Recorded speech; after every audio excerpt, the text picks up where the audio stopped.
just about. You might not be able to see them, but we'll know they're there. This deer has a shelf life expectancy of about 10 years. So for 10 years, we'll see a blood stain and we'll know which wreck we picked it up on, who died, who was there. We will relive that every time we put on our gear. Sometimes between times. It's no fun. I have a roller right over here.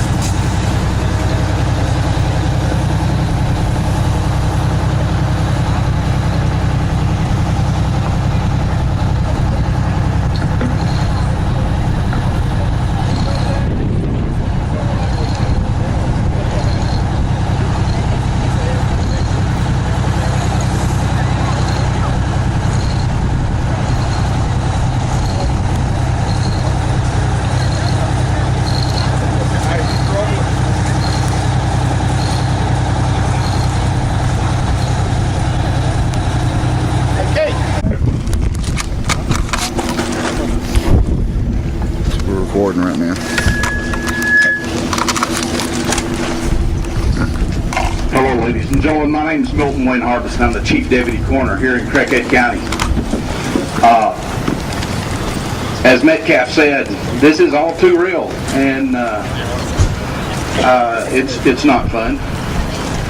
You know, my job as the Chief Deputy Coroner, or as a representative of the Coroner's Office, it's my job to figure out what went on, and I have to photograph the scene, and a lot of times I have to go with the either law enforcement or a preacher to tell your family what's happened.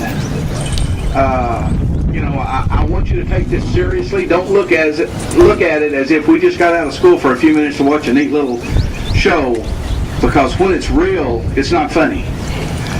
Not only does the alcohol kill, that's what you see right here, but so far this week, I've already worked one accidental death due to drugs.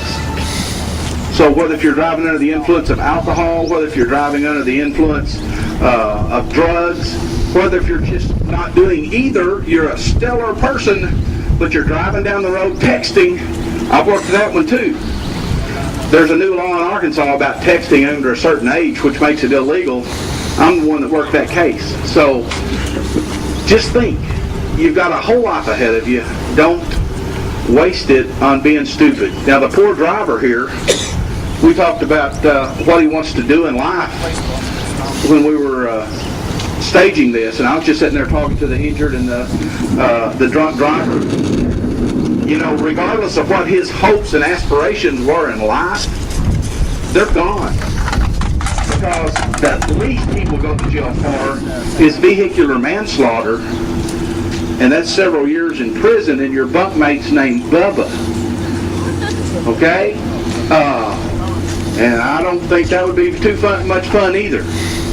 So all I can say is think, and before, you know, you're responsible for your actions. Now, one thing I want you to think about, regardless of the day or night,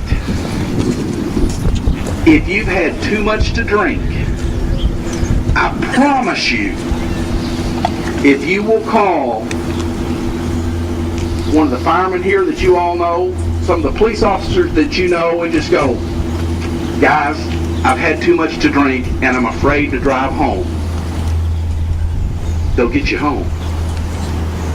They'll help you any way they can. But if one of these police officers or one of these firemen see you out driving and you get pulled over, it's too late for them to be your friend, because they're going to do their job. They care about you, so give them that opportunity to help you. Don't drink and drive. You're probably close enough friends with some of your teachers or some of your friends' parents that you're afraid to call your parents. Call one of them. I had a deal worked out with my best friend that if any of his kids ever needed me, call me. And out of two of my close friends, one of them called me. I drove him home. He was fine. The other one didn't call me, and he wrecked trying to run from the state police and went to jail. So you have enough people around here that care about you and are supportive of you that they'll come and get you. Going through life and trying to go through college, being young and drunk doesn't cut it. Because my first time in college, I flunked out because I finally got away from mom and dad, and I got to go to college, and boy, I could just drink with the best of them to prove how cool I was. I flunked out, I lost my scholarship, and all those other things. And then later in life, when you decide that, boy, I want to grow up and be more than counter help at McDonald's, you get your life screwed up, you get your head back on straight, you go to college, and then now you can get a degree and have a job where that you come out here like this, but at least it's something that you're making a difference in people's lives. Once again, my name's Milton Wayne Harbison from the CRAIGHEAD County Coroner's Office. If you ever need it, call us before it comes to seeing me. Okay? Thank you, and I'll turn it back over to whomever.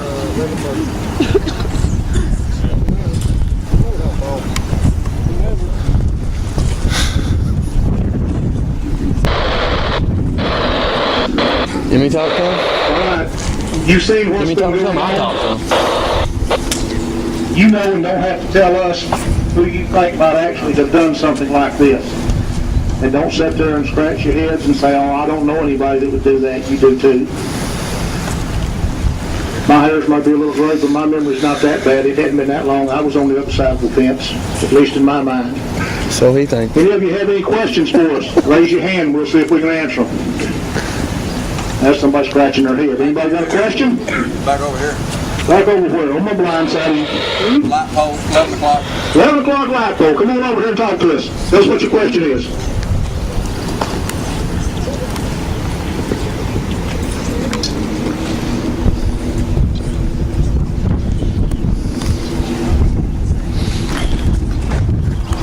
You record? Yes, ma'am. How's your mom? We were doing fine. We had to come out here and pull these people out of the car. That wasn't any fun. You wouldn't do that, would you? Okay, let's keep it that way. What else can I answer for you today? That's about it? You don't do that? Okay, thank you, ma'am.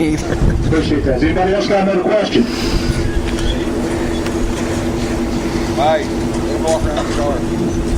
Okay, let's start. Hi, Kim. Hang on.